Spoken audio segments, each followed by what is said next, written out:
Hi, I'm Jason Nichols, and I'm on the left. And I'm Vince Colonnese, and I'm on the right.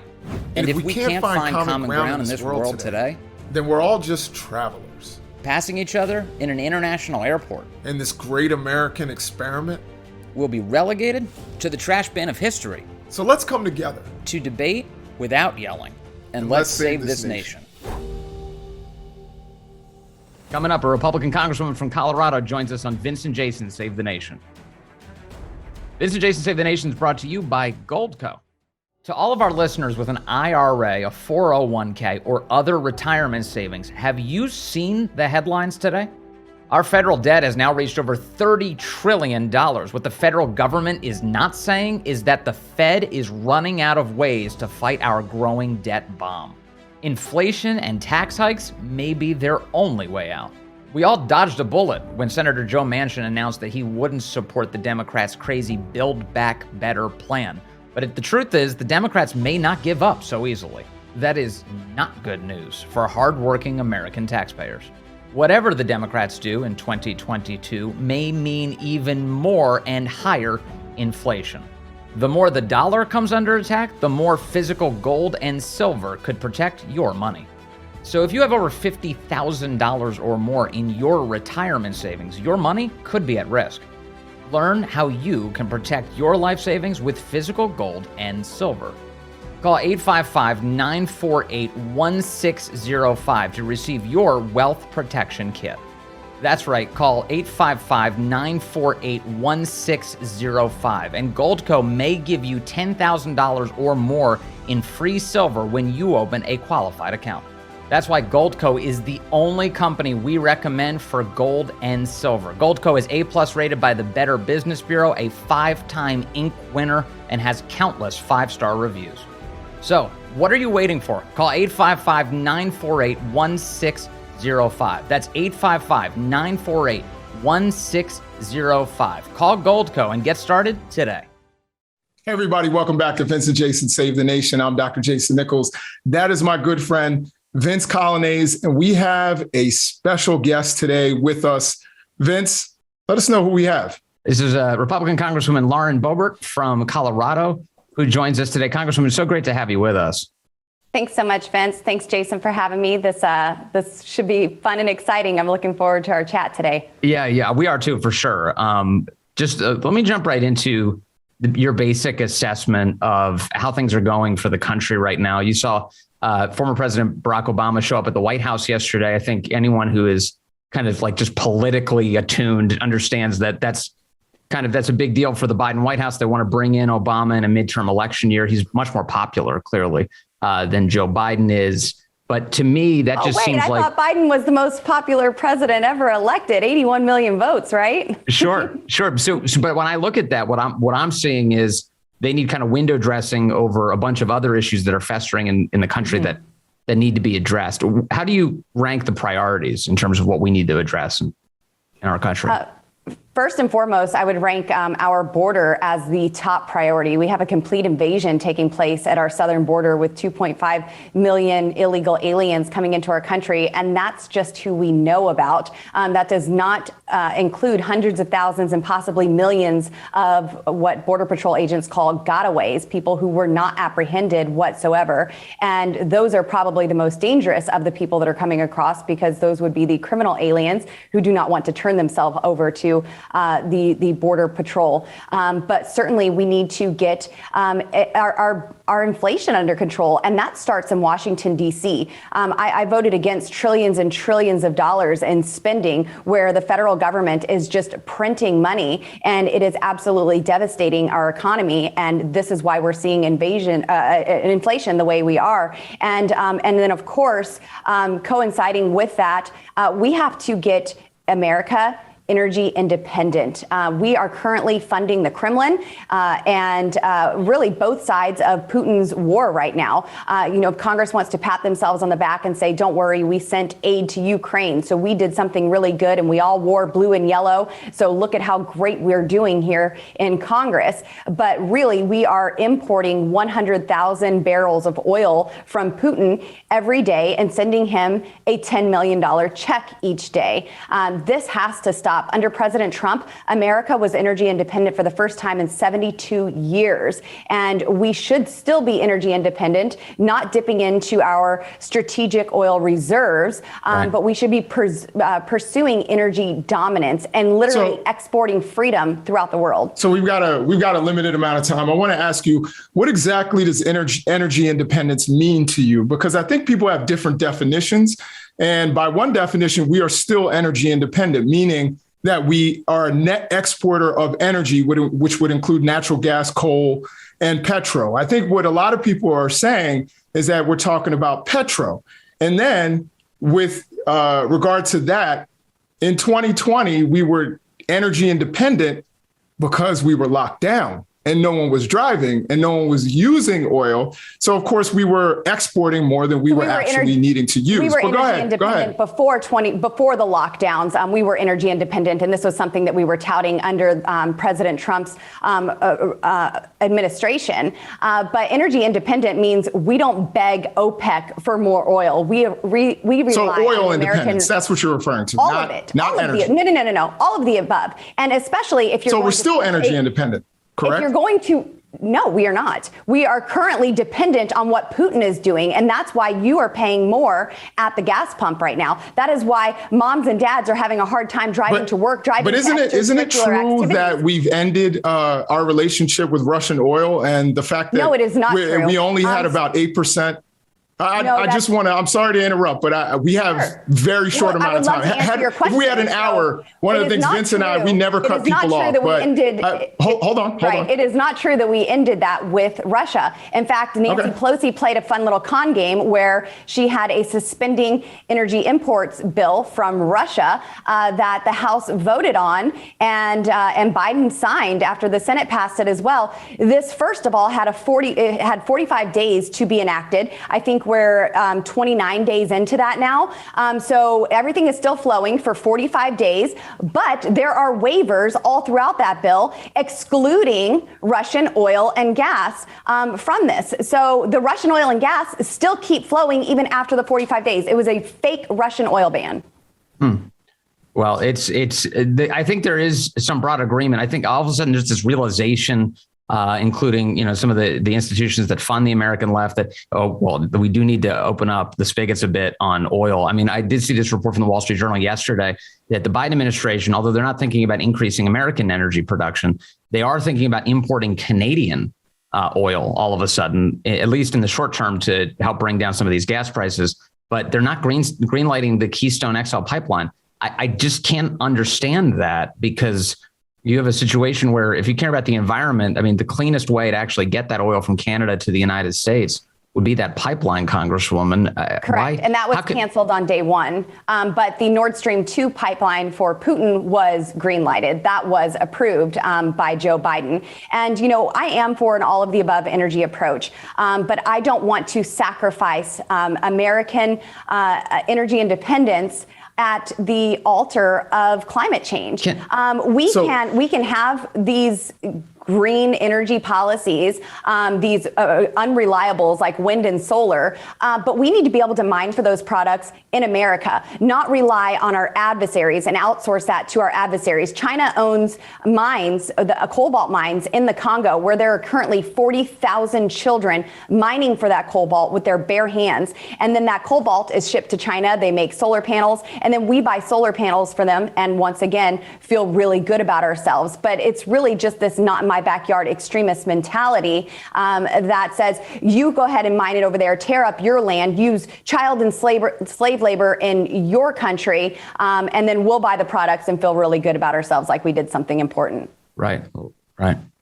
So since we have a limited amount of time, there's so much that we would like to talk to you about. So we'd love to have you back if you can make the time for us. We usually do about an hour or 45 minutes. We did that with Ted Cruz, Jim Jordan, Ro Khanna, lots of your colleagues. I wanted to ask, about some of your most recent public statements. You said that people should be 21 before they make life-altering decisions regarding their sexuality and sex life.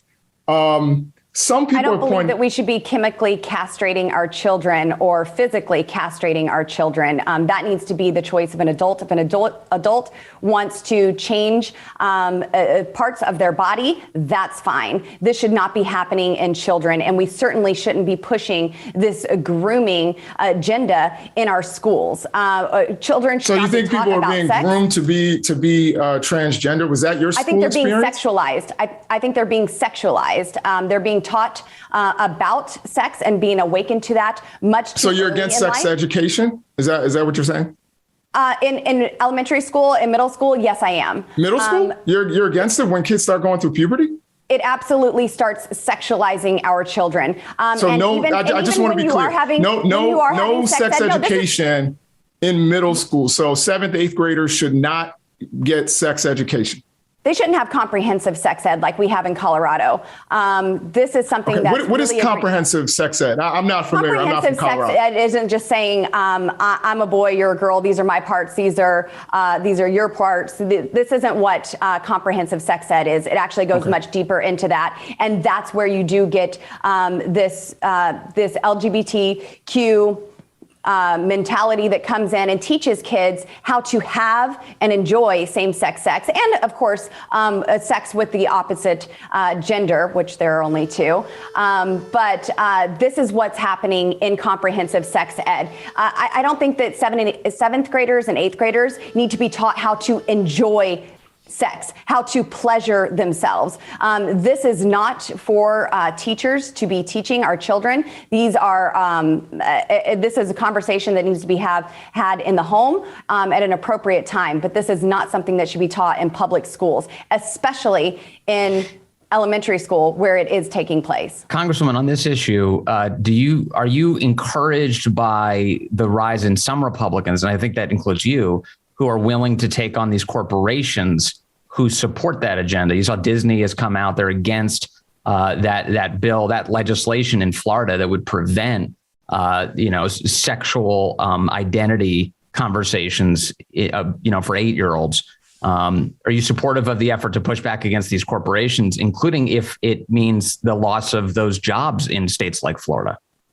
Look, you go woke, you go broke. So I don't have too much more to say about that. But, this bill that is so wrongly named by folks that are woke, this Don't Say Gay bill, it could also be called the Don't Say Straight bill. This is not sexualizing our children. This is not introducing kindergartners, first graders, second graders into this sexual life. So I'm absolutely for the legislation. I think Governor Ron DeSantis has done a fantastic job. And if Disney has a problem with that, then, they're going to have backlash from parents who have a problem with them supporting that. Disney, this is a corporation that has filmed movies where Uyghurs are in encampments, in encampments being enslaved, and they're completely fine with that. But they're saying we don't want to do business in Florida because of this bill that is set forth to protect our children. I don't think so. I'm not buying any of that. So again, going back kind of on this issue of Disney, and you tweeted out about Mickey Mouse, MICKEYMOUSE, just want to say that. The trademark, and again, I'm, in terms of the spelling, who cares? That's not that important. I'm just saying because I was a kid and I watched the show. You said that Congress, it's my official you were account. going to take away. I have staff that type those up. I say it, they type it, but Okay. Go ahead. Okay, yeah, I guess they were too young for Maybe Mickey Mouse Club. At any rate, so your staff said that Congress, should take away Mickey Mouse's trademark. Now we know that is not the role of Congress, and Congress and Mickey Mouse's trademark won't expire. I think Obama had a different point of view whenever he was in office. Maybe you should. That's not really my question. My question is. Isn't that kind of an example of cancel culture? Isn't that like going after corporations just the way the left did with Hobby Lobby? I will go after anyone who tries to protect the grooming and the sexualization of our children. Jason, it's been a pleasure talking with you. Vince, it's been a pleasure. And I would love to come back and spend some more time with you guys. Absolutely. Right. Thank you, Congresswoman. Congresswoman Lauren Boebert, thank you very much. Thank you. To all of our listeners with an IRA, a 401k, or other retirement savings, have you seen the headlines today? Our federal debt has now reached over $30 trillion. What the federal government is not saying is that the Fed is running out of ways to fight our growing debt bomb. Inflation and tax hikes may be their only way out. We all dodged a bullet when Senator Joe Manchin announced that he wouldn't support the Democrats' crazy Build Back Better plan. But the truth is, the Democrats may not give up so easily. That is not good news for hardworking American taxpayers. Whatever the Democrats do in 2022 may mean even more and higher inflation. The more the dollar comes under attack, the more physical gold and silver could protect your money. So if you have over $50,000 or more in your retirement savings, your money could be at risk.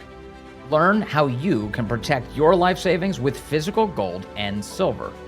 Call 855-948-1605 to receive your wealth protection kit. That's right, call 855-948-1605, and Goldco may give you $10,000 or more in free silver when you open a qualified account. That's why Goldco is the only company we recommend for gold and silver. Goldco is A+ rated by the Better Business Bureau, a 5-time Inc. winner, and has countless 5-star reviews. So, what are you waiting for? Call 855-948-1605. That's 855-948-1605. Call Goldco and get started today. All right, well, due to our abbreviated time today, unexpected, to be honest with you, with Congressman Lauren Boebert, we do hope we have her back. But Jason and I wanted to have kind of an extended conversation. So this is for you, the audience. And I think there's a lot going on, Jason. And absolutely. I want to dwell on this Disney fight in Florida. And you don't have to like the specifics of the bill, or we don't have to get into the back and forth on the legislation. But I think just the broader cultural topic about sexual conversations and when it's okay as a culture to begin those with children, and whether it's okay to prevent them. I feel like there's really, as much as like the media frames this as a partisan debate, there's a lot of bipartisan consensus on this. I mean, look in Florida in particular, the bill that DeSantis just signed into law, it had the support of the majority of Florida Democrat primary voters. Now that's interesting, and that's like, I think it's a sign that parents are protective of their kids and they want to have a lot of these important conversations themselves rather than shopping them out to strangers. Yeah, it's interesting with this bill because, everything that I've read from it, I haven't read the direct piece of legislation. So I have to admit that. But everything, all the quotes that I've read from the bill, it's really vague and up to interpretation. So I can't really say, a whole lot about, because some people are promoting it as don't say gay. Some people are saying, hey, let's leave sexuality out of the conversation until kids are actually facing that. I think many of us know, we have an instinct about our sexuality really early on. But you don't really start having that conversation. And this was part of the interview with the Congresswoman, because obviously I think, middle school kids, you can start having those conversations. And we one of the things that we've seen is that a lot of kids on the LGBT spectrum, LGBTQ, there are things like depression, bullying, and suicide attempts. Yes. And so having that conversation in a space where they're with their peers so that they don't feel so isolated, and everyone, yes. I understand the argument about these are the conversations that should be happening in the home, but a lot of kids' homes aren't welcoming to those conversations. But see, it's probably safer with their peers and within, moderated by an adult. Well, I don't know. I mean, see, that's where I hesitate. You're right. There are households where you don't have enough love and health and encouragement. There's definitely that. But I think it's dangerous to then entrust these types of important conversations to strangers, and especially to peer groups, children, and the conversations that they have and the paths that they go down can be very dangerous. In fact, I think one of the great problems we have as a society right now is that far too many children are being raised by strangers on the internet, that they're getting more of their moral guidance from TikTok than they are from their parents. Now, that's dangerous. It's very dangerous because those strangers don't have the interests of that child at heart at all. I'm not saying they're trying to exploit them, but I do feel that, although there are people out there like that, clearly, I do think that like they're deriving lessons about life from people who don't care at all about their lives. And so on the issue of transgender conversations in particular for young children, one, I think it's a big mistake to suggest to a child who's deeply impressionable. This is like, anybody who deals with Christmas and Santa Claus understands this. You have kids who are getting the suggestion that their bodies might be a mistake at a very young age. That is not the kind of conversation that you should be putting in front of a 6, 7, or 8-year-old at all. And I think you're robbing them of their innocence. You're creating confusion for them. And I'll go a step further here on this issue of transgenderism. I think as an adult, the more you become familiar with the world, the more you engage with ideas, the more, and obviously as an adult, you have sovereignty over your own body. You're entitled to make decisions about what you want to do with it and how you want to alter it. But as a child, I think that, what you're enabling is dissent.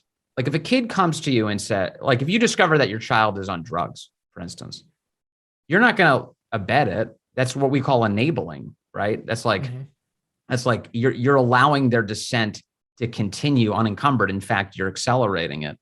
And I worry that with transgender concepts, where somebody says, I think I'm actually a completely different gender than the one I actually am, than my biological sex, then there's this cultural pressure right now to, quote, affirm it, that you have to affirm that, and that's the healthy thing to do. And I submit it is the unhealthy thing to do, because what you're doing is you're not assessing fully all of the multivariate reasons that child might be reaching that conclusion. And you're instead enabling their descent into a destructive lifestyle that's not going to be good for them. There's nothing empathetic about it. It's abandonment.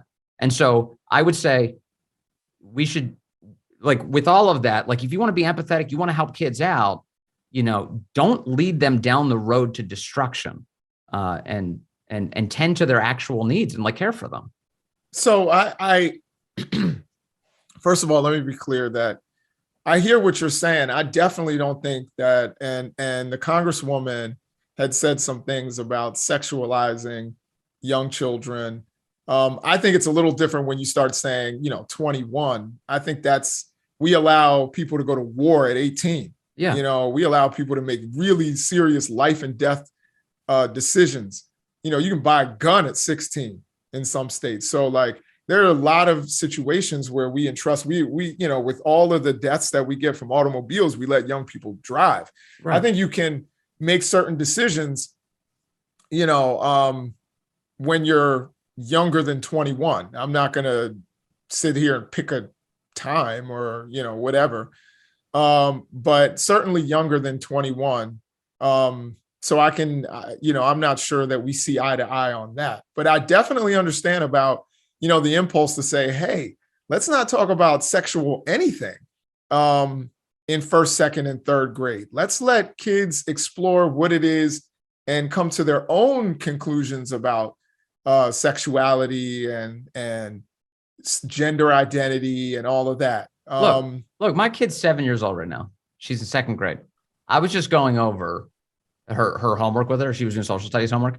She's learning the continents and the oceans right now. Right. That's where she is. And she's in second grade. Yeah. She's a smart kid. Sure. And she's smarter than I am, because I didn't realize that there were 5 oceans. Doubt that. I thought, did you know there were 5 oceans? I did. When did that happen? Because when we were growing up, it was 4. So let's Atlantic, Pacific, Indian Ocean, Arctic, right? You got it. That's the 4. I will not blame you if you do not get this. Oh man, I thought there were 5. What is the 5th one? The Southern Ocean. Okay, I did not know that. The Southern Ocean is the ocean that bands around Antarctica. So I'm listening. I'm like, she's going down. And she's like, she's got the 5 oceans. And I was like, what? Where did 5 oceans come? We lost Pluto and we got an ocean. You understand what has changed? So is that based on like the currents, or like how does that work? It's some bored scientist with way too much influence was like, you know what we're going to do? The Anthony Fauci of naming oceans was like, you know what? We're strapping on another ocean. Anyway, the point is, this is where they are. This is where at 2nd grade, this is like right in the wheelhouse of where this debate is happening. You're seeing it's like, no, look, they've got so many basics to learn about the world. And additionally, again, I think it's very dangerous to teach children that their body's a mistake. I really do. I think that's the kind of thing that can wreck a kid. Yeah, no, I don't think that's not my understanding of trans identity. I don't think it's saying that your body is a mistake. But, you know, and again, I don't pretend to be an expert on this issue. I do have some trans friends, and they inform me, and there are a few things I disagree with. Like, you know, and by the way, sorry, go ahead. No, I was just gonna say, you know, I have some trans friends and allies of trans people. I like to think that I'm an ally, but, you know, I let other people decide that. But, you know, there are some things I disagree with. I disagree with the idea that, you know, for example, that Caitlyn Jenner was always Caitlyn Jenner and there was never Bruce. And I'm like, no, Bruce existed. Like, Bruce was a person. But that's called dead naming, though. You know, that's like people are like it's like a sin to invoke the existence of Bruce Jenner. Yeah, I'm not saying that Caitlyn doesn't exist. Yeah, I'm just saying that Bruce also existed. And for people who want to talk about, like, you know, their kind of intersectional analysis, I'm like, yeah, well, you're negating all of the advantages that Bruce gained before he became Caitlyn from being a straight, you know, athletic, talented white man. You know what I mean? Like, you're all, so I think that this idea that he was always Caitlyn is not only materially incorrect, but I think it's also just not right. I think that Bruce existed. Maybe he felt, you know, Caitlyn brewing inside. And then when he transitioned, he brought Caitlyn out.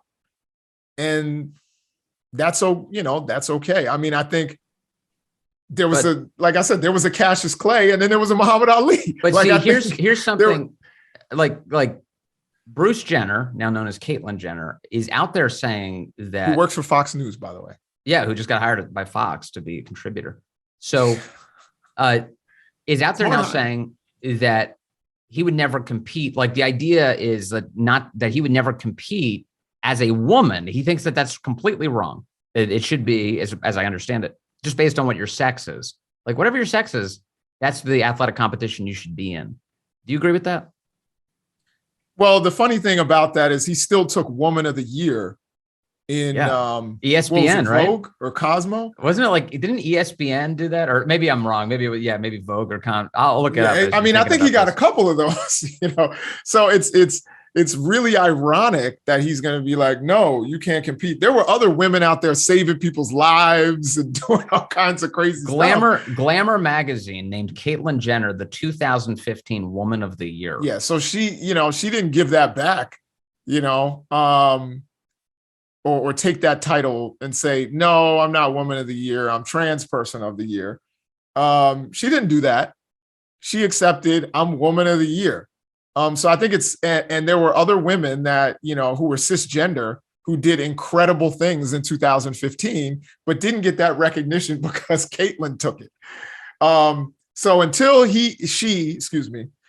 she goes and says, hey, I'm going to give that back, I'm not Woman of the Year, I don't know. But I'll say this, in terms of the competition, I see both points, and I was reading this article actually that made a really interesting point, and it was, why can't co-ed sports be a thing? Like, why can't we have co-ed sports, co-ed relays in swimming, all of these kinds of co-ed competitions, and trans people could compete with, say you have a 2-person relay, or like mixed doubles, they can compete with either, it can be a trans woman who competes with a cisgender man, or a trans woman who competes with a cisgender woman, or a trans person who competes with a trans person. Trans people are kind of like the Joker's Wild. They can compete with whomever. And then we can, they can actually still compete and win medals and win awards and all those kinds of things. And I thought that was actually an interesting proposal. But how would you categorize a trans person for addition to that sport? So like, let me give you an example of where this already occurs. Co-ed sports, office softball leagues, right? Office softball leagues, like you usually have to have 1 or 2 women on the team, and like as a requirement. So if you're including a transgender person, how do you make the decision about which category they fit into for the office softball team? I think you don't make that decision. I think you let the trans person decide. Like the office softball team, first of all, if you're taking office softball that seriously, that you're like, that team has an advantage, they got a trans, like some offices do. Something's wrong. It's a big deal. If all of a sudden you went from your shortstop being a girl to a guy, like it does actually change the likeliness that you will win that game. I mean, if they're taking, again, your average trans woman is not Leah Thomas. That's what people are kind of missing out on, is this idea that your average trans person is going to be 6'5" with a 7-foot wingspan. And by the way, Leah Thomas did place 8th and 5th in some other races. Meaning she was not as dominant as people made it seem. But either way, like your average trans person who's going to be on the office softball team is going to be, and they're taking hormones to take away their muscle mass, and they want to look good in a dress. They're going to be not a whole lot better than a lot of cisgender women. And I would also, but come on, like the whole reason you're like, if you're short on women and you show up and you've got all men and you're like, hey, sorry, we brought all men. Like, no, that's not the rule. You have to have women. Like, there's a performance difference between men and women. This is why we have separate athletic competitions at all. Yeah. So, well, it also depends on the sport. So I'll just put that out there because, for example, in gymnastics, cisgender women have an advantage over cisgender men. You know what I mean? They're short, stocky. There's just an advantage that goes into a lot of gymnastics for women. And there are some sports that I'm not sure that there's a male advantage. I think it's kind of even. You were saying something about this, but at least when I think of it, like diving, when I watch diving, it seems to me that the women are better than the men, or at least as good. Now we're talking about things that involve like strength and power. Well, the way they measure like diving is, who makes a small splash on entry, like the grace and all of that. So you're right. There's this natural inclination just in terms of like the beauty of the actual sport to be like, well, women seem to have some sort of advantage. But what I was mentioning before is that high diving in particular, I didn't realize this until recently, at the top levels, women can't jump from as high of a height as men can, given the stresses on the body when they hit the water. I didn't know that. I was like, wow, I thought falling from height, I didn't think there would be any meaningful distinction, but there you go. You've got this distinction between men and women. Yeah, but again, how much of that will change when you've changed your hormone levels? You raise your estrogen levels and you lower your testosterone. That's a question that I think a lot of scientists, because, so I was on social media a little while ago, and I got some pushback from some of my friends who consider themselves to be trans allies, because I was like, look, I don't have an answer for the Leah Thomas thing. I don't know where I fall on that. And my main answer is, just some statistics that I'm pulling up right here is LGBT youth are 4 times as likely to attempt suicide. Trans youth are twice as likely to drop out of high school. They're twice as likely to abuse alcohol. Trans homelessness for adults rose 57% between 2017 and 2019. Yes. 38% of Black trans women are in poverty. 40% have experienced homelessness. But rather than discuss that kind of stuff, we're sitting here talking about Leah Thomas. No, these are first world problems. Like, so this is not my number one concern for trans people. There are women. I'm not concerned with this. It is displacing. It is. I would say it's displacing women. The idea that men would be considered the women of the year and would win athletic competitions in what's supposed to be a woman's sport. It's an offense to women. I mean, that's just true. Let me give you a way to think about this that I think is worthwhile. I just want to give you kind of a spot check on the way that this conversation has gone through the years. For a long time now, for those people who've been advocating for transgenderism broadly, they've been using this rhetorical distinction between sex and gender, right? They say sex is different than gender. Sex is what you're born with. It's your biological sex, but your gender, it's on a spectrum, right? So your gender is how you feel and how you identify, and it could be anywhere. It could be, you have I can't name them all, but I know that there's like a huge range of what is considered a gender. People want to use different pronouns from the conventional he and she, and on and on and on. But that's distinct. That's a completely distinct category from sex. Okay. But now all of a sudden, the same group of people is eliding those differences. It's pretending like that actually you can change your sex. Because if this was principally like in sport and athletic competition, if we continued to go by what was argued 10 years ago, that sex was different than gender, this is a very simple thing. Leah Thomas can't compete with women because sexually he is a male. So therefore he should just race against men. And so as just a sex matter, we have a distinction. And so yet what's occurred right now is that distinction has disappeared. It has outlived its usefulness. And now we're being told that you can be a completely different sex, and that that difference that once existed between sex and gender, well, that's gone. Yeah. So there's a couple of things there. I think, and this is the interesting thing about calling people transgender, because they're not necessarily just changing their gender. Now we're saying they're changing their sex. So to me, the term transsexual would make more sense in some respects, particularly when you're taking hormone treatments and when you've literally had surgery to change your genitalia. To me, you are becoming a woman. And so we're saying that is not, it is a biological construct, but that it can be altered. Because, and the funny thing is, people don't realize in some cases, biological constructs are easier to alter than social ones. Social ones are really hard because you need broad agreement from society that we are going to change this social construct. So for example, the idea, that I can be white one day, you know what I mean?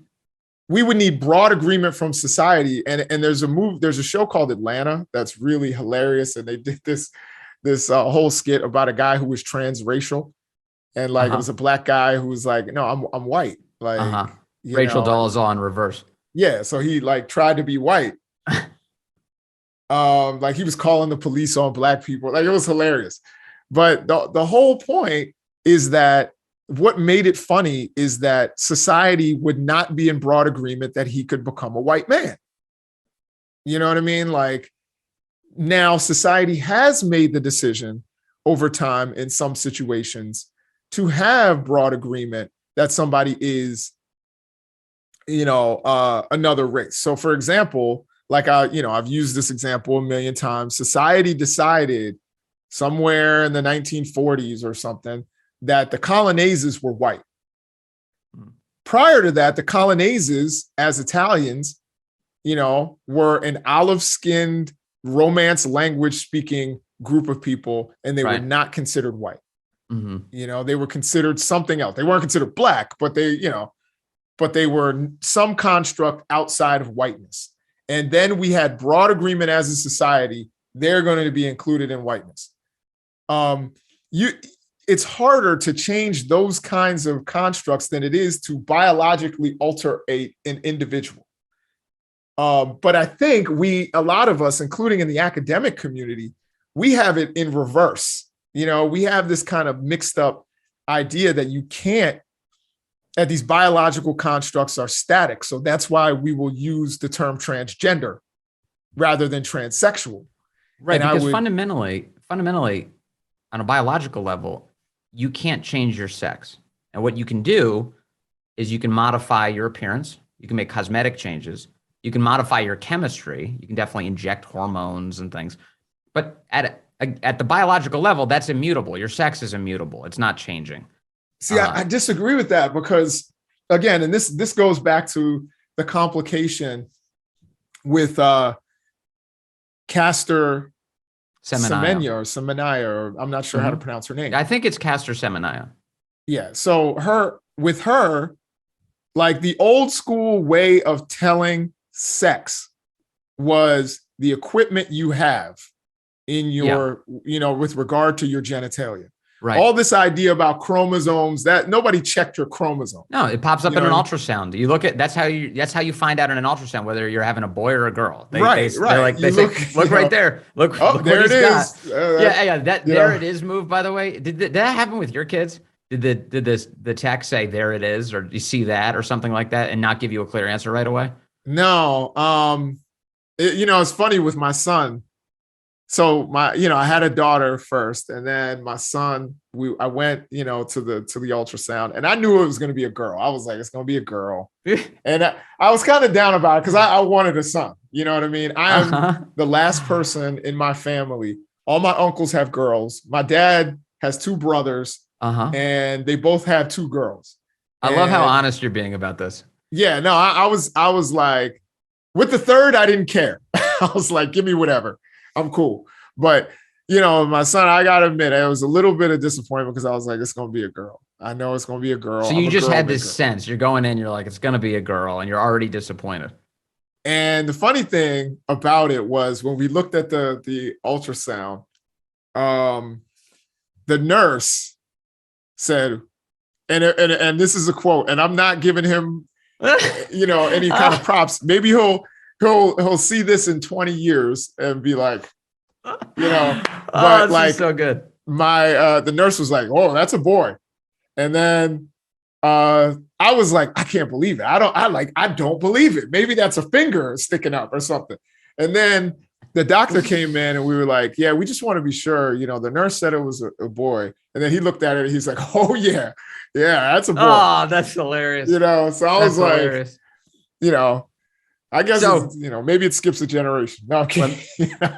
But yeah, no, it was a funny thing. And then when the third one came, I was like, just give me whatever. Just give me whatever. Yeah. Give me a healthy, even a non-healthy baby. Just give me a baby. Yeah, that's right. When we went in and they did the ultrasound for the day that we would assess the gender, the nurse said, "Oh, there it is," and that's all she said at first. Oh, I'm sure you were like, boy. I'm like, well, when you say there it is, right? Like you're looking you're for sitting something. there going, I'm having a boy. We're having a boy. That's incredible. And then she was like, and I'm like, so what does that mean? And she's like, it's a girl, she says. And I was like, why did you do that? Yeah, First of all, I'm sitting there like going through a roller coaster. What is the this with the girl? Yes. Like, what do you mean there it is? What are you talking about? Anyway, right. So I'll admit, I'm just like you. My instinct was I wanted a boy, but I'll tell you what, I couldn't. I have so much regret for that position now in retrospect because she has brought me so much incredible joy that I'm like, oh my gosh, I couldn't even imagine a world without her. So, absolutely. That's like but it is funny. That is the instinct. I don't know. Does every father feel that way? Is it even culturally? Is it culturally acceptable to feel that way? To be like boy, and but again, it's just I'm so glad. I think I'm firmly of the opinion that God gives daughters to men who deserve them. It's like I need her in my life to help craft the way that I actually live my life. To like have some influence on the way I think about the world. Amen to that. Amen. Mm-hmm. I think like, with daughters, and I know people get upset. I know a lot of feminists get upset when you say this, but I'm going to say it anyway, because this is Vincent Jason Save the Nation. Say it, I baby. say what I care. I say what I think. I've always tried to thought of myself as an advocate for women, even though, again, I'm not perfect. My personal life, probably done some womanizing. Look, I'm gonna put it out there. I'm not perfect in that regard. But one of the things that I've always thought, was, I advocate for women's rights and feminism, the broad tenets of feminism and womanism. But it was interesting when I had a daughter, sexism became real for me. Like, like the things that women discuss, I thought of them on an academic level. Mm-hmm.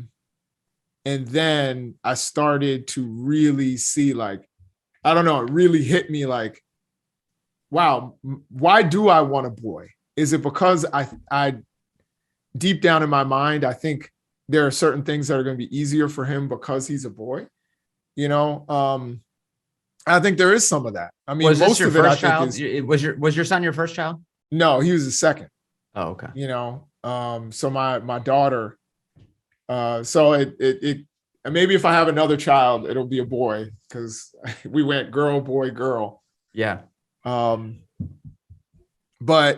I also realized the pressures on men, and the pressures on Black men. And, those are things that I have to think about as well. It's funny. As you were mentioning the thing about Leah Thomas, I wanted to ask you what you thought about, like, in terms of prison confinement. Yeah. Where should, trans women, because all of this is trans women. We're not talking about trans men, because trans men, generally, and again, where I think with the prison confinement discussion, we need to discuss, like, where do you confine a trans man?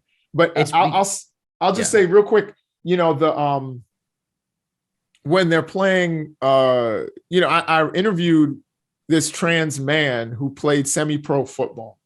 Yeah. And obviously had no physical advantage, you know what I mean? But he played what position? He played safety and corner. That's not a small deal. Yeah, no, it was a big deal. I mean, and it was semi-pro. It's not like he, blue chipper we're talking here. And I asked him if his teammates knew that, he was born female. And he said no. He said he thinks some of them might have an inkling, but he was like, no. But he goes out there, he plays, he hits, people, and he doesn't complain, and no one seems to complain about, him playing. Right. They don't know, but again, he's not a kicker. He goes out and is in the trenches and plays safety. Yeah. So I just wanted to put that out there. But when it comes to prison confinement, this also makes us, which I think is, to me, more important than Leah Thomas and whether she gets a freaking trophy. Like that, to me, an amateur swim meet doesn't mean anything when we got people dying, trans people dying on the street. That literally, this is not an issue, in my opinion. But I understand your point about fairness, and I acknowledge that. But it's just, for me, is it an issue that I'm gonna hit the streets on? Am I gonna be like, Leah Thomas should be able to do that? Like, but if it was your daughter, you may actually feel very animated about it. You know what I mean? About her, like in the swim meet, getting a silver medal instead of a gold or something like that. You'd be livid. I don't know, man. Like, I really don't like. My daughter plays sports now. If there's a trans girl that plays and dominates, I'm gonna be honest. Like, there's and she's 6'5" and she has a wingspan like Leah Thomas. I'm gonna probably be like, a little asterisk, like, all right, she beat you because she's 6'5". It's just look, the social pressure is really great for you to moderate your feelings about this. The social pressure is immense. It's like, don't you speak out, don't be bigoted. But and by the way, look at all the fathers who aren't saying anything. They're not. They're just sitting on the sidelines, shutting their mouths. And I kind of thought, like, where the hell are all these fathers? Like, how come? Like, it's left to the girls, these college-age girls, to speak out, and typically anonymously to these news outlets, in order to express their frustration, because people are so scared of the social consequences of speaking out against it. And I think that's such a distortion of where we should be. This is the thing. We should be able to dialogue. It's funny. I'm doing a presentation in about an hour and a half. I have to go to work, and I'm doing a presentation on dialectics, and one of the things about dialectics, if you know anything about Marxism and dialectics, it's thesis, antithesis, synthesis. And I think that's what we do here is like, we each have our ideas. And one of the things that Hegel said is that we need to debate ideas with people with a different worldview than us. Right. We need to have that. We need to hear their side because that's how we get to truth. Yeah. You know what I mean? Is for us to actually have the discussion, have the debate. And I'm willing to hear both sides. I also want to hear from the science community. I've read both, I've read kind of scientists who don't really have a conclusion on whether, hormone levels are the key to making athletics fair between trans women and cisgender women. And I've also heard, people, there's some who say, look, well, there's still bone density and blah, blah, blah, blah, blah. And then there's some that say, nah, the hormones make it fair. There are tall women that, there are women with different levels of bone density. But there's things. Let me address a couple of the things you brought up, because I know you have a question. But I do want to get to the prison confinement thing, because I really think, like, trans people, both men and women, if you put them with their trans identity, with their gender identity that they've adopted, that puts them in danger. If you put a trans man in with cisgender men in prison, that puts them in extra danger for sexual assaults, for all kinds of things that could happen. It works the other way too. And so here's my thought on this. One, on athletic competition, I have no problem with biological women playing with men by and large, because that's, I think, a choice on their part. Unless like women have some sort of sport where they're naturally advantaged, then I might have a concern. But by and large, most sports, men have the advantage, just in terms of actual benchmarks, times and weights and achievement. So it doesn't go both ways. This is really about men invading women's sports. On the other side, the prison question, this is a question of safety and well-being for sure. And we there's a reason we separate prison populations by sex. And so you try to keep women together, you try and keep men together and keep them separate. And already prison is perilous. For men who are in prison with other men, it's perilous. And for women, for that matter, in prison with other women. But here's what happens. We have real world examples of men who identify as women who've been put into women's prisons and then sexually assaulted the women that they were put in prison with. That's happened plenty of times. And there's genuine anecdotes of that all over the place. And so that shouldn't happen. Like, prison populations should be based on what your sex is. So you should be put, if you're a sexual male, you should be put in prison with men. And if you're a sexual female, you should be put in prison with women. Yeah, it's tough, because if you put a trans I think if you put a trans anybody in with cisgender men, I think they're in danger. You know, if you put a trans, because there, you know, there are some, and I've known some dudes who've gone to prison and said that a lot of the trans men, trans women, the trans women who go there, they end up getting either sexually assaulted, and a lot of them end up getting married on the yard, but for protection, because they're terrified. They have to, they latch on to one person who will protect them. Yeah. And they're like, and I think, a lot of times, all the dudes that I've known who've gone to prison, everyone thinks prison rape happens all the time. And the dudes I've known who've gone to prison say it definitely happens, but it's not the way society thinks. You know what I mean? Like, it's not like every night somebody's getting, you're getting sexually assaulted like that. A lot of the prison gangs have rules against that. It's not what people think. And I also think all of the people that say rape is wrong and have all of these strong thoughts, which I hope is everybody, don't make prison rape jokes. Those jokes are not funny. You know what I mean? Like, that's like something somebody really experiences. You know what I mean? And think about your mom or your dad or whoever else being in those circumstances. Like, they got in for bad checks or something. They go to prison. They don't deserve to get raped. That would be cruel and unusual. So don't make jokes about it. Yeah. But that's just, me kind of getting on my soapbox, because I think that, I think rape. Wait, can I just ask you a blanket question? Are you against like all offensive jokes? No. I mean, because like there's a lot of people tell jokes. They don't mean like, I don't think anybody, as you pointed out, I don't think anybody's for rape. I mean, like, unless you're like an actual rapist. And then, but the point is like there's like, the reason people tell jaw-droppingly offensive jokes is because it hits you somewhere in your mind that makes you have this reaction like, oh my God, I can't believe he just said that. Like there's all sorts of jokes that fit that category. So like once you start going down the road of making a rule, like, don't tell any prison rape jokes, like, well, then all of a sudden, like, every other completely offensive joke is out of bounds. And I don't know. I kind of like the world where offensive jokes are in bounds. All right. So let me ask you this.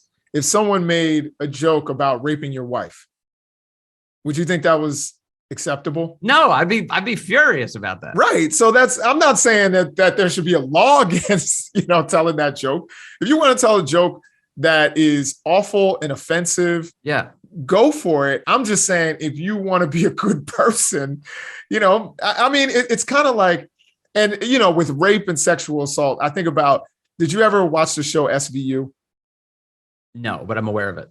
Okay, so Law and Order SVU, at the beginning of Law and Order SVU, for anybody who's watching, that they say in the criminal justice system, sex crimes are considered particularly heinous. Right. And to me, a sex crime is worse than a murder.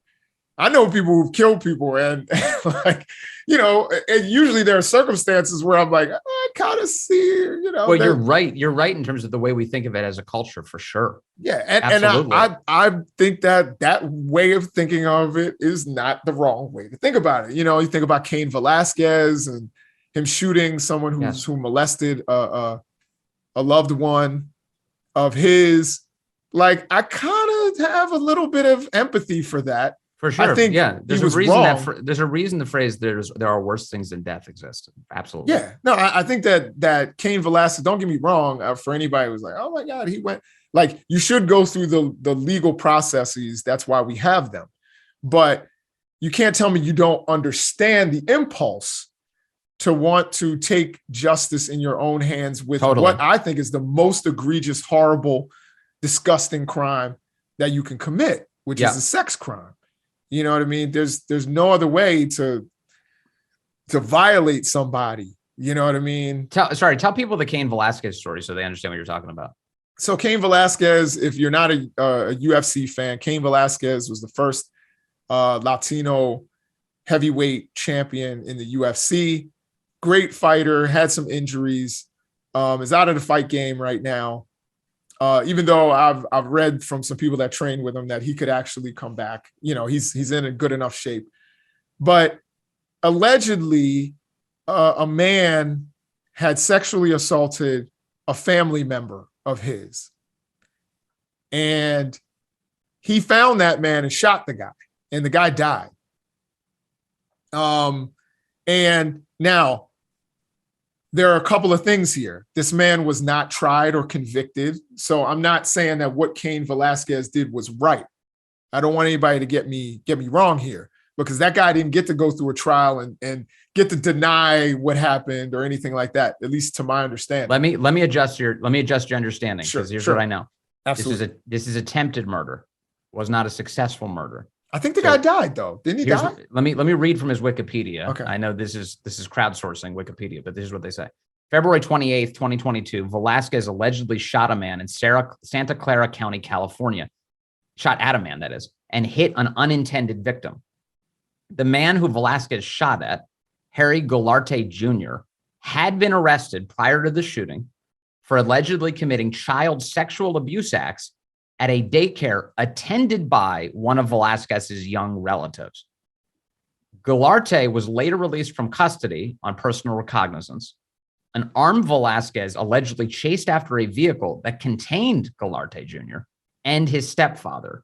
He rammed it. He pulled out his firearm. He shot at Golarte through the window, but missed, and instead hit his stepfather and caused him non-life-threatening injuries. Okay. Velasquez was later arrested and then booked into Santa Clara County Jail on an attempted first-degree murder charge. And then he was formally charged with one count of attempted first-degree murder, as well as several additional charges as well. So that's my understanding of that story. So but wait, the point is, how do you get a first-degree murder charge? Attempted first degree. Attempted first degree. Attempted. Okay. Yeah. So it's vigilante justice in the wake of a sexual assault allegation involving children. Oh, so yeah. So this is, I'm glad you did that, Vince, because this is why you don't listen to your friends or your, so I think one of my students said, no, the guy died. So I was like, oh, the guy died. You know what I mean? Because I remember it was attempted murder. And that, when I first read the reports, which was right when it happened, when there were scant details. But, I remember one of my students recently was like, no, the guy died. So I'm glad you cleared that up. Thank you so much, Vince. Yeah, no, my pleasure. I was looking that up. No, because I vaguely knew some of the details, and the reason I asked you to describe it is because I remember Dana White reacting to all of this, and he seemed to be like kind of understanding of Velasquez's actions. Yeah, but sorry that it went down. Yeah, I think we all are. Like, and again, unfortunately, the guy who got hit wasn't the guy who was intended to get hit. Yeah. You know what I mean? And it's a 63-year-old man suffering a gunshot is, that's pretty serious. Right. And I'm not saying that what Cain Velasquez did was right. I'm just saying we can understand it. You know what I mean? Yeah. We can understand the impulse. And I'm not saying free Cain Velasquez because, he shot a guy who didn't even do anything. But I understand. I will say this. I hope Cain Velasquez doesn't spend the rest of his life behind bars, for something that I think as a society, most people can understand the impulse.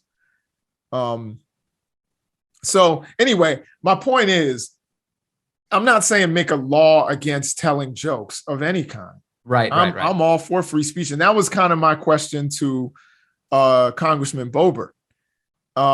If I had gotten a chance to actually get it out, my point was, isn't that kind of canceling? Like, Disney, the law, unfortunately, in my opinion, looks at corporations as individuals. Individuals are allowed to have political views. So that would include Hobby Lobby and Chick-fil-A and, who had their anti-LGBT kind of, views and their religious views.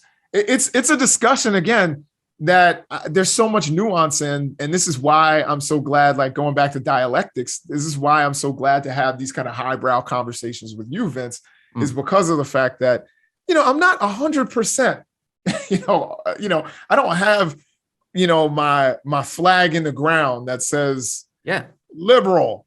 I totally think this and that. Only a dope would have their mind made up on everything. Right. Yeah. I mean, that means that, you're basically, there are things I will say that when the right says it, I'm more skeptical. I'm like, let me look into it a little more because it may make sense to me, but there's probably something I disagree with. I think the trick is to broaden that impulse out to everybody. Yeah. So it's that. So like a lot of people just kind of inherit their political ideology from their friends or from their family or whoever's just the most influential in their lives. And then they rarely take an inventory of what that ideology means. They don't like open up the box, rifle around, assess it. Why do I believe this individually? It's because like honestly, like most people do it because it's easy. It's like, you know what? I'm going to go with this because I don't need, like they want acceptance among their peer group, whatever it is. Right. And so there's not a lot of like taking an inventory of your political views. Why do you believe this? Are there better solutions? There's not a tremendous amount of scrutiny on those points. Or maybe you have one point you care about, and then you adopt the rest of the platform of the political party because you happen to agree with them. You're a single issue voter, that is. So it's totally a worthwhile exercise. I don't know. I might, as I've gotten older, I've questioned a lot more, and that includes with both Democrats and Republicans for sure. Yeah, I will say this. Like, I just want to reiterate. Obviously, Congresswoman Boebert and I have some serious disagreements. And maybe we disagree on this too, but I would say spelling is not important. Spelling is just something to dunk on people on Twitter about. But her Twitter account, for people who didn't cobble it together, had misspelled Mickey Mouse. They left out the E, I believe. Yeah, and again, those of us who are of that generation, we know MICKEY. Yeah, they made a whole song for it. Yeah, MIC, see you real soon, KEY. Why? Because we like you. You know what I mean? Like that was the whole thing. But my thing is, she's a little bit younger. Number one, she's younger than I am. I'm of the what's Justin Timberlake was on Mickey Mouse Club. And so was Britney Spears and Christina Aguilera, and Jessica Simpson got cut. It's actually a really interesting story how she got cut. I don't know if you've ever heard it, but like she was like there and she was, one of the finalists. And before she's about to do the final audition, which is singing, which wasn't her strongest point. She was like, she had rehearsed. She felt like she had a song that suited her and she was going to be okay. And, before she goes in, there's a smaller little blonde girl that walks in before her. And then she hears these notes belting out of somebody in this room. And the blonde girl walks out and she had to walk in after that kid. And that was Christina Aguilera. And she's like, I had to follow up Christina Aguilera. You know what I mean? And whenever you think of Christina Aguilera, I think nothing of her one way or the other. But I can acknowledge the girl can sing. She's got some. Something, honestly, whenever I hear the name Christina Aguilera, just in terms of word association, I always think of Eminem. Christina Aguilera better switch me chairs. Like, oh, yeah, right. So he can sit down next to Carson Daly and Fred Durst. I won't take the lyric any further, but the point is, that's Eminem. It makes me think of her. I mean, you want to sit next to Carson Daly and Fred Durst? You got to hear the rest of the lyric to understand why he wants to sit next to why? Yeah, who she gave. Yes, that's right. Friendship to first. I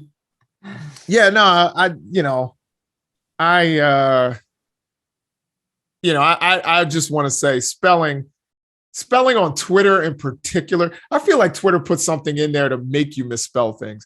And the other thing is, I will say this. Okay, say it. And I'm not in favor of the edit button. The old edit button debate. Yeah, I'm against the edit button. Why? Because if you don't like what you tweeted, just delete the tweet. I don't understand Twitter culture. Like, you can't delete a tweet. Yes, you can. Why not? Like, delete the tweet. And then people being like, you can't, there's all these rules around Twitter, and here's why everyone has a beef with the edit button. They think what's going to happen is a tweet's going to go viral, and then somebody's going to pull the old switcheroo and then change the tweet so that people retweeted something that they wouldn't have endorsed if they had known that the edit was coming. So it's like that's the theory. Here's the answer to it, though. Facebook's already dealt with this. They put edit history on the edits, on the post. So if it's been edited, you just click to the edit history and see what it used to be. And if you see, it was a misspelling, I think that's a useful half measure that makes it totally fine. Yeah, I don't know. I think you should be able to I think it's good to have, what was it, Covfefe? Covfefe, baby. Yeah, I thought that was fine. And it made for a little joke. And the thing was, when I brought up the thing with Congresswoman Boebert and I had tons of questions I wanted to ask her. I was not expecting a tense interview like that, to be honest. That was not my expectation. We had Jim Jordan, we've had Ted Cruz, people I disagree with, but yeah, they've all been friendly. But that one was not what I was expecting, honestly. When we were discussing with her, and she got really sensitive about the spelling, I was like,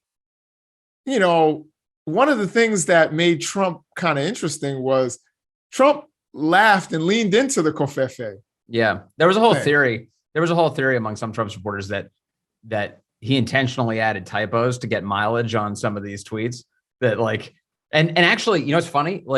Lauren Boebert's tweet about Mickey Mouse probably got way more reach because of the misspelling than it would have if she had just banged it out, or her staff had just banged it out without the misspelling. Right. So there is an argument to be just to laugh it off and to be yeah, whatever. That's how we spell Mickey Mouse now. Why and have your staff tweet for you? Because I don't think anybody tweets for Donald Trump. I think Trump tweets for himself. Well, I think if I remember correctly, wasn't it Scavino would tweet for him, but Trump would dictate what he wanted tweeted, or he would write it on a piece of paper or something and hand it off. I think the misspellings, that's actually probably a smart way to do it. I remember misspelling something. I can't remember. And, of course, the right leaned in on it. You know what I mean? It's funny. It's funny. I was talking to my wife last night, and, I was being a little complainy and bellyachy because I'm anybody who sees me and knows me is on the right and hates me. You know what I mean? It sucks being hated by everybody. You know what I mean? Being well-known in some respects, not, I'm not super famous, but people know me from Tucker's show. They know me from different things. Yeah. And they know me from cable news. Know me from doing a bunch of Fox shows and other channels. And it's damn, I don't have any home games. You know what I mean? This is the closest thing to a home game I get, because I'm able to expand upon what it is that I'm saying. But if you looked at the comments, everybody, it's damn,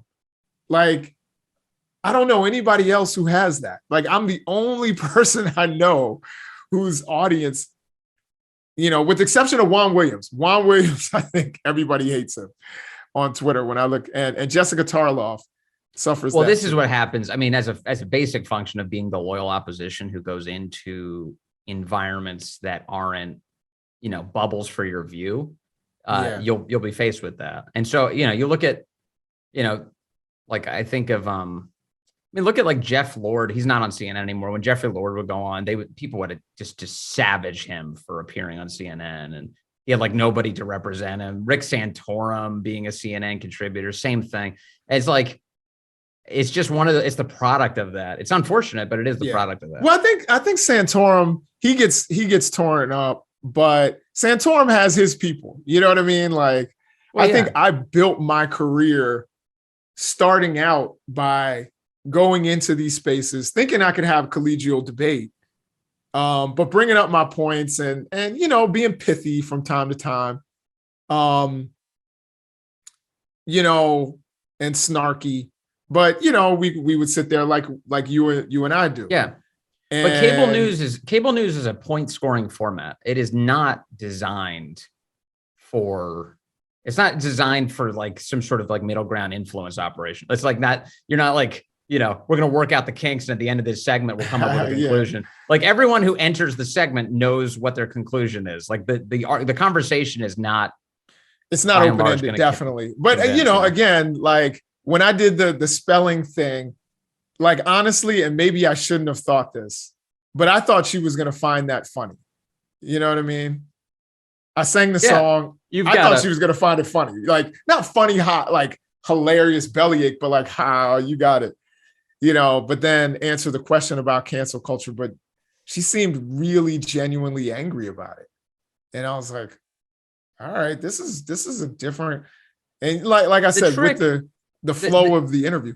The trick, I think, for all politicians is you've got to kind of figure out like what to let slide and what to laugh off. All of it is like trying to figure out like how people perceive you. Right. Right. And so what her instinct probably is, and I see it among a lot of politicians, is, cocked fist, like just got to fight. Like if any suggestion of weakness is, or whatever, you got to fight back. You got to slam somebody in order to demonstrate to your audience that you don't put up with crap. It's like we use it. A useful phrase is virtue signaling, because it's like basically that you're signaling. You're signaling to your audience your intent. So, but how to make those decisions is a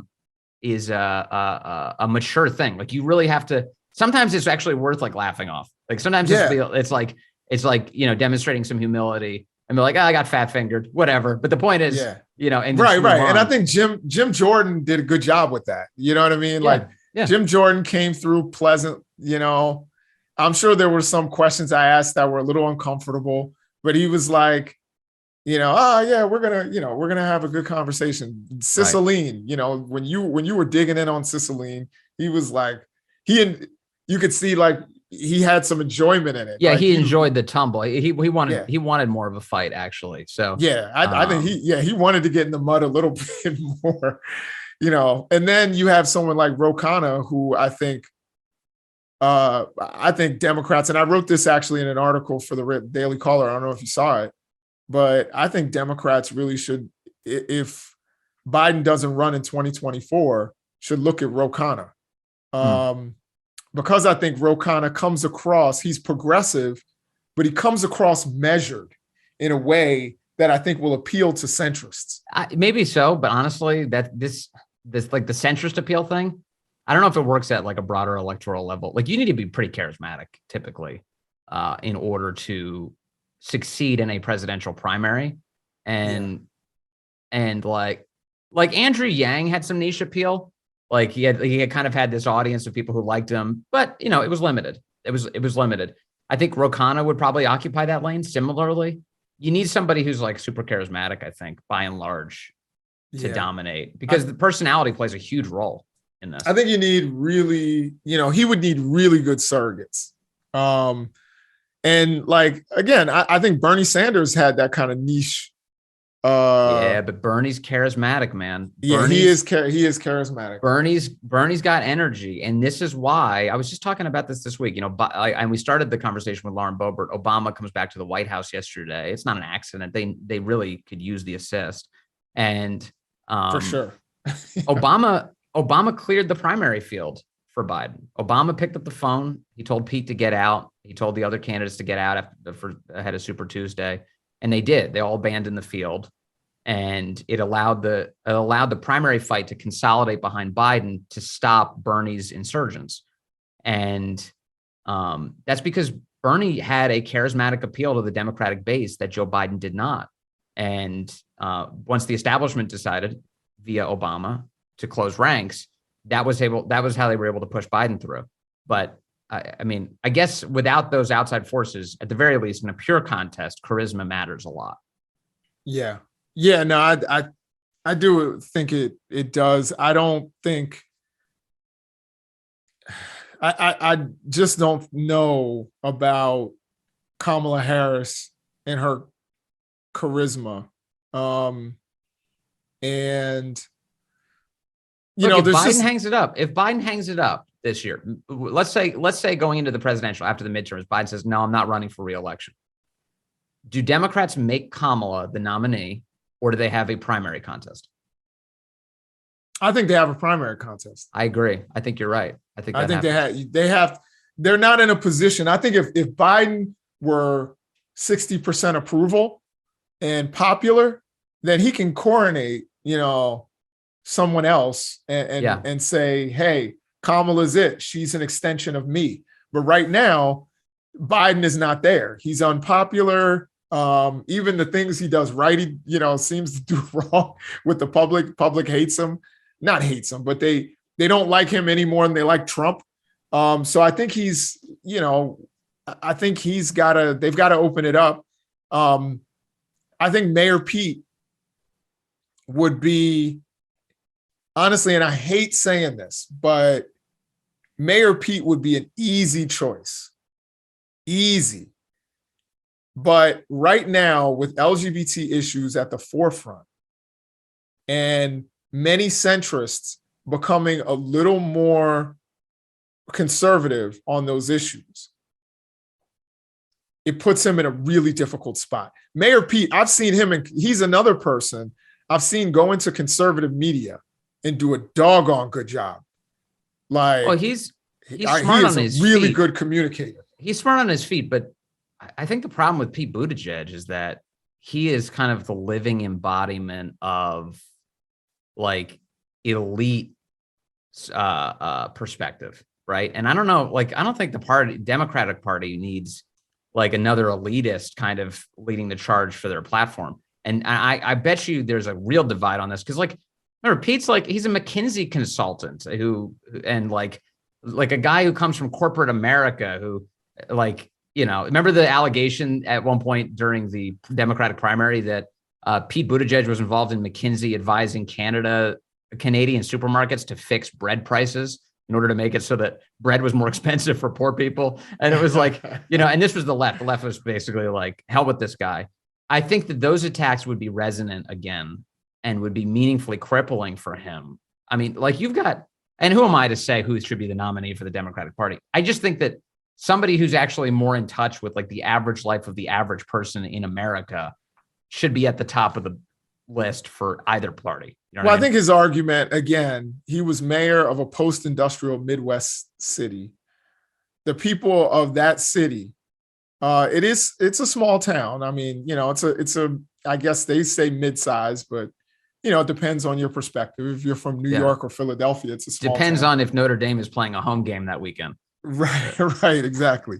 So I think he has some interesting, things to say about the middle and the working class.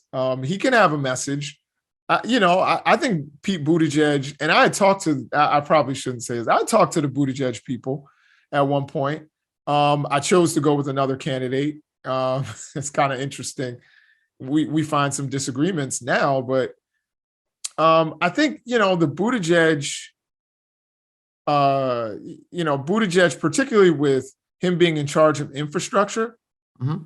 And if the Democrats are able, once these infrastructure projects take hold and you've got good wage paying jobs from it, and they're doing those things. And if the Fed can land the plane, which I don't think they will, but if they can land the plane on inflation and interest rates and not drive us into a recession, I think that Buttigieg has about as strong a position as anybody.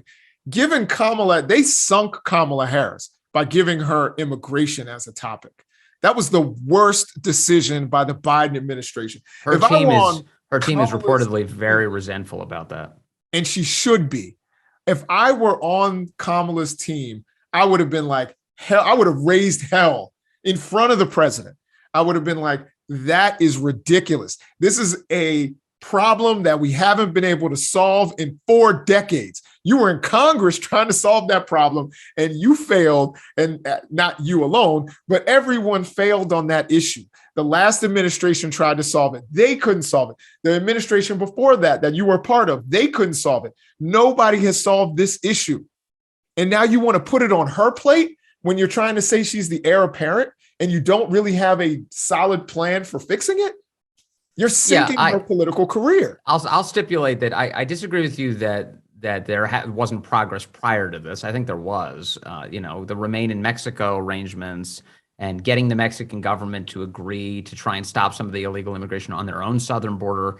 But you also had child separation, the Remain in Mexico situation. Some people say that created some human rights issues. People were, camped out and, sick and my point is there were some constraints. My point is there were constraints on foreign nationals illegally entering our country that no longer exist because of conscious decisions by the Biden administration. They consciously wanted to get rid of a lot of those programs. So the end result is that more people have actually been attracted across our border by virtue of the policies of this administration, which means that if you assign Kamala Harris to fix the quote border crisis, you're giving her assignment that flies in the face of your actual administration's policies.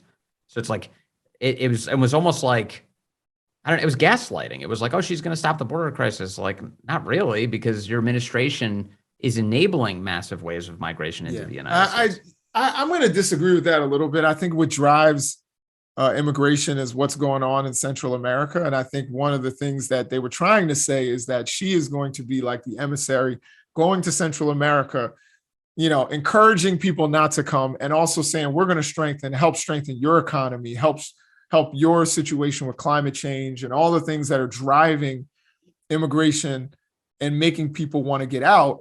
A lot of it is because they don't have jobs, because the farms are being destroyed. They got mudslides and all kinds of issues in Central America.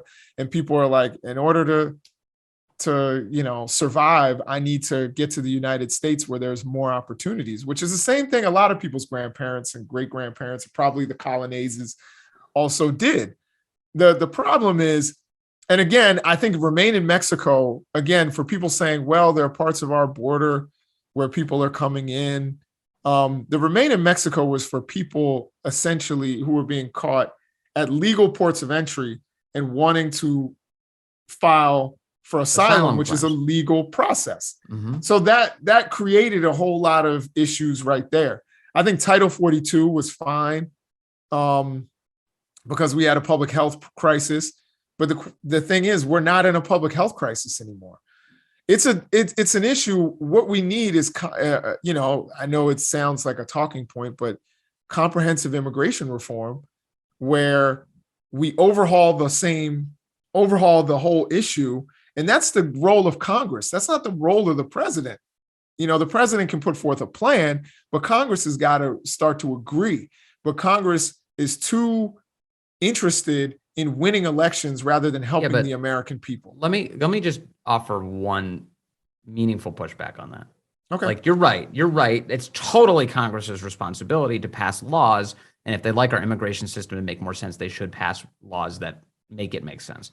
Because I support orderly legal immigration. I don't know how anybody could be opposed to that. Like, that's what I think most people support. Orderly legal immigration and a secure border, a genuinely secure border. Now, it is the law right now that illegal immigration is literally illegal because it is against the law, and that illegal immigration into the United States is grounds for deportation. That is a proper punishment for illegally immigrating into the United States. Alejandro Mayorkas is the DHS secretary, and he has made a prosecutorial discretion that illegal entry alone will not be the basis for deportation from the United States. So he's made a conscious decision to ignore something that is available to him within the law. It is the law, and he's just ignoring that component. So I agree with you to an extent, which is that, Congress can pass more laws to redress the crisis. But at the same time, we have laws on the books that are being ignored.